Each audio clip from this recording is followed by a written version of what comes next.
Hello, welcome, नमस्ते, स्वागत है आप सभी लोगों का आपके अपने यूट्यूब चैनल नारायण कॉर्नर में। मैं नारायण आपका स्वागत करता हूं और आशा करता हूं कि आप सभी लोग स्वस्थ और सही होंगे। आ गया हूं मैं आज एक नई जानकारी, एक नई वीडियो के साथ, एक नए कंटेंट के साथ आप लोगों के साथ शेयर करने के लिए। और आज का जो विषय है वो कुछ नहीं सीखों में हम जानकारी लेंगे कि सेल्फ एम्प्लॉयड को अपनी फाइल लोन के लिए प्रिपेयर करते समय अपने फाइनेंशियल डॉक्यूमेंट्स किस तरीके से और क्या क्या एकत्रित करने चाहिए।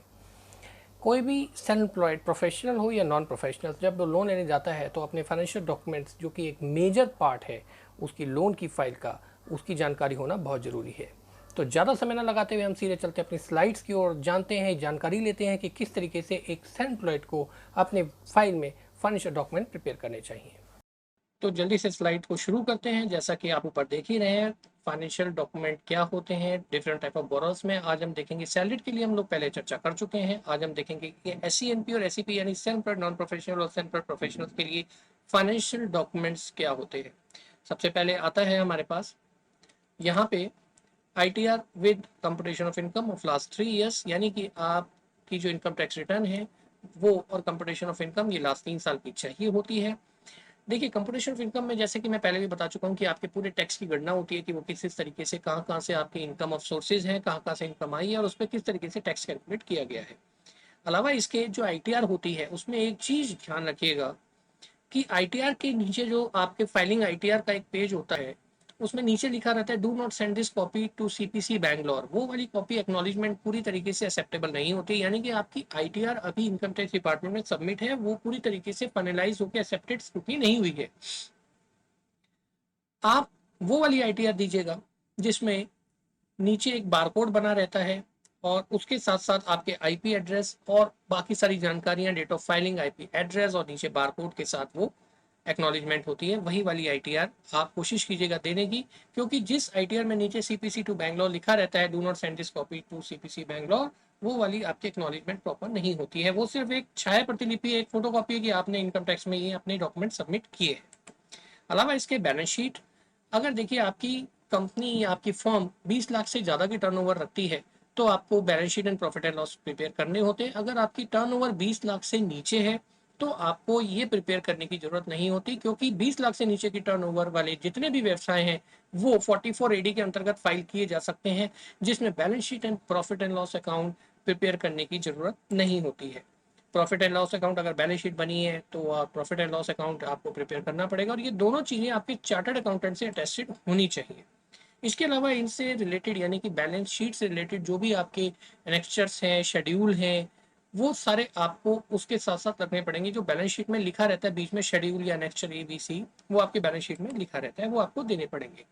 अगर आपकी टर्नओवर सालाना एक निर्धारित सीमा से ज़्यादा है, जो कि अलग अलग व्यवसाय में अलग अलग निर्धारित की गई है, जैसे कुछ में 50-40 लाख है, कुछ में 75 लाख है, 1 करोड़ है, 1.5 करोड़ है, तो ऐसे कुछ व्यवसायों में अगर आपकी जो एनुअल टर्नओवर है अगर वो उससे ज़्यादा है तो आपको ऑडिट कराना मैंडेटरी होता है। ऑडिट मतलब कि आप इतनी बड़ी टर्नओवर अगर आप कर रहे हैं तो आपको अपने फाइनेंशियल्स को प्रिपेयर करना होता है, प्रॉपर तरीके से आपको अपना डाटा प्रेजेंट करके रखना होता है, जो कि चार्टर्ड अकाउंटेंसी ऑफ इंडिया आपको ये चार्टर्ड अकाउंटेंट को ये अधिकार देता है कि वो इस तरीके से उनका ऑडिट कर सकें, सत्यापन कर सकें, जांच कर सकें खातों की। तो इस तरीके से आपको अपने ऑडिट को प्रिपेयर करना पड़ता है चार्टर्ड अकाउंटेंट के द्वारा। अगर आप ऑडिट करवाते हैं तो ऑडिट के 3 फॉर्म होते हैं, form 3C A, form 3C B और form 3C D।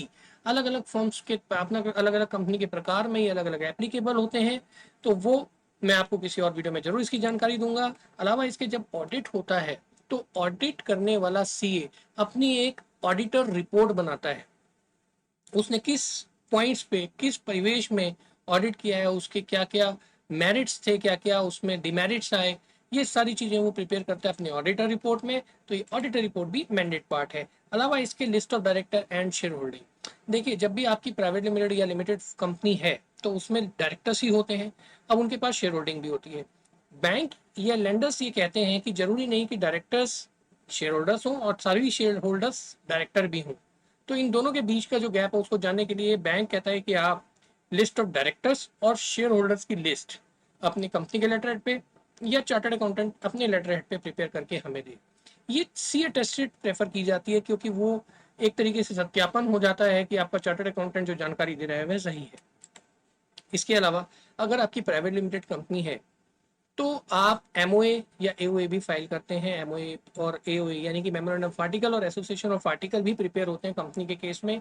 Memorandum of article में आपके ये सारी जानकारी प्रिपेयर होती है, रजिस्ट्रेशन, आपके जो मेमोरेंडम ऑफ आर्टिकल में कंपनी के डायरेक्टर्स और नेचर ऑफ बिजनेस, ये सारी चीज़ें उसमें लिखी रहती हैं जो चाहिए होती है। तो ये वो सारे डॉक्यूमेंट थे जो फाइनेंशियल डॉक्यूमेंट हमें प्रिपेयर करने होते हैं सेगमेंट में, एससी एनपी और एसईपी यानी सेंट्रल प्रोफेशनल्स के लिए। आशा करता हूँ ये जानकारी आपको आज ज्ञानवर्धक लगी होगी, अच्छी लगी होगी। तो प्लीज़ वीडियो को लाइक शेयर सब्सक्राइब चैनल को जरूर कर दीजिएगा। अपना ध्यान रखिएगा और अगली वीडियो में और जानकारी लेके मैं आपके सामने प्रस्तुत होऊंगा। तब तक के लिए जय हिंद।